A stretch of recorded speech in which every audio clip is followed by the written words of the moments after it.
know if it's just my brain, but my brain cannot comprehend saying the title of this movie. I know it is Maestro, but I keep saying Maestro. It's not that, it's Maestro, but my brain just can't comprehend that. Here's Johnny. My mom always said life was like a box of chocolates. Expecto Patronum!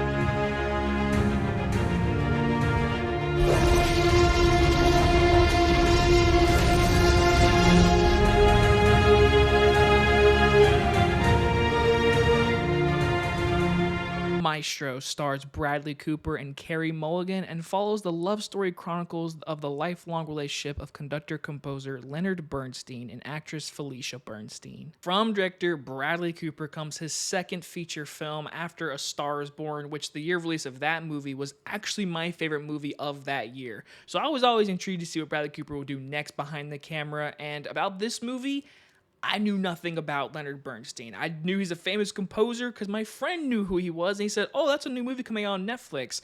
Well, the good thing is, it comes on Netflix tomorrow, but there was one showing 25 minutes away from me, so I got to see it in a theater, which, thank you, because the sound design in this movie is so good in an auditorium, and I can say this, all the critical Oscar buzz for this movie is well-deserved, but me personally, I did not fall in love with this movie. Beginning with the positives, we'll start with Bradley Cooper himself, because we could talk about directing, acting, and co-writing. So as a young filmmaker that wants to be a director, I guess we'll start with his directing.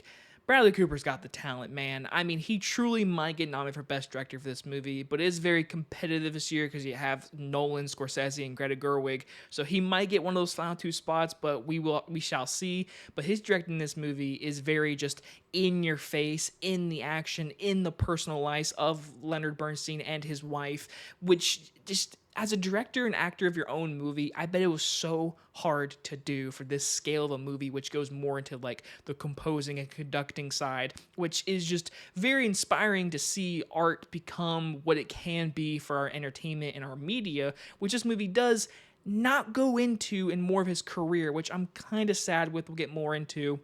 But Bradley Cooper's directing, I mean, the script of what he's writing with a co-writer, he does a very good job. But out of all that, his main performance as Leonard is fantastic. He will 100% be nominated for Best Actor. Bradley Cooper gives maybe his best performance. I mean, he's had some damn good ones, like American Sniper. I mean, he is just so good in this movie. And when you see like the prosthetics, which some people have criticized, I thought they looked fine for the movie. I mean, he's so damn good. I mean, also Star is Born, a movie he starred in. He is just a well-made actor for the silver screen, and he is so good in this movie.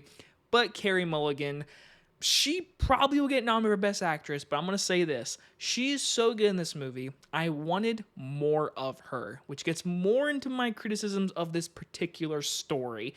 But let me just say, the movie's sound design in an auditorium is amazing. The movie's pace in the beginning had me intrigued. The last 40 minutes towards when he gets older, it lost intrigue for me.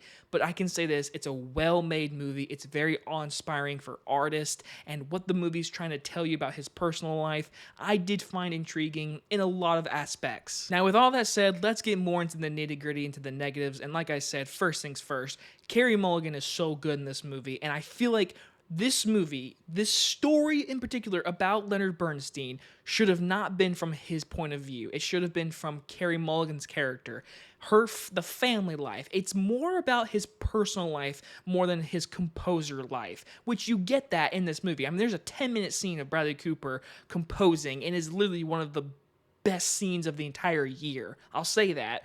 But the thing is, the actual deep nitty grit of this movie is more about the relationship and more about his family life, and it's from his point of view.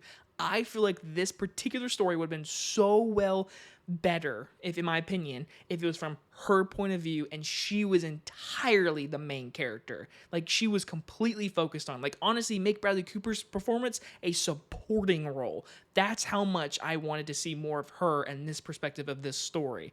But in the end, I can say the composer life is in this movie. It has to be. It's about his life. It's his point of view. but I don't feel like it should have been this particular story. I want to see maybe another type of movie, more of his composer self-like life, and then the family life could be a supporting role. This movie felt more like the supporting role was the composer life, which in my opinion I wanted to see more of, just for me, because I don't know a lot about his composer life. But in the end, I like this movie a lot. I really did. It's really well made. It's really well acted. I mean, Bradley Cooper, he's going to get nominated for Best Actor. Carey Mulligan should be nominated for Best Actress. There are so many good performances. Sarah Silverman, very good in a very supporting role in this movie. And I love what they did with the framework. I love the black and white scenes. I love the color scenes. I love the grainy scenes. Truly, just this movie for Bradley Cooper's director is just keep on directing, in my opinion. But I do have issues with the actual story of what it's told from, and honestly, like I said, the last 30 minutes felt like a little slow for me. But in the end, definitely a huge recommend on Netflix tomorrow. I'm going to give Maestro a B. Are you going to watch this on Netflix tomorrow, or did you see it in theaters weeks ago like most people? Leave a comment down below and let me know, and I'll see you guys on the next one. Bye, everybody!